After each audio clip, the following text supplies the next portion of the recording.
தங்கம், இப்பதான் நீ ஒரு விஷயம் தெளிவா புரிஞ்சுக்கணும். ஆமா, நீ இப்போ நின்றுட்டு இருக்கிற இடம் சாதாரணமான இடம் இல்லை. இது வரைக்கும் நீ கடந்து வந்த வழி சுலபமான பாதையும் இல்லை. அதனால தான் இப்போ உனக்கு சில விஷயங்கள் ரொம்ப கஷ்டமா தோணுது. அதுக்கு அர்த்தம் நீ பொறுப்போட வளர்ந்துகிட்டு இருக்கிற அறிகுறி தான். நீ எல்லாருக்கும் புரியிற வழியில போகல, உன் மனசுக்கு சரின்னு தோணுற வழியில தான் நீ போய்கிட்டு இருக்க.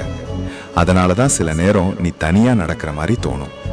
அது ஒன்றும் தவறில்லை தங்கம், அது உன்னோட தலைமைக்கான அடையாளம் தான். அதுக்காக இன்னும் நீ வேகமா ஓடவும் வேண்டாம், உடனே நின்று போகவும் வேண்டாம். இப்படியே உன் வேகத்துல நீ தொடர்ந்து பயணம் செய். நீ போகிற திசை சரிதான். அதுக்கிடையில சந்தேகம் வருதுன்னா அது உன் மனசு வளர்ந்து அடுத்த நிலைக்கு தயாராகுது என்பதற்கான சின்ன சிக்னல் தான். அதனால நீ நிம்மதியா இருத்தங்கம். உன் அப்பா உன்னை சரியான பாதையில தான் கூப்பிட்டு போறேன். ஓம் நம சிவாய.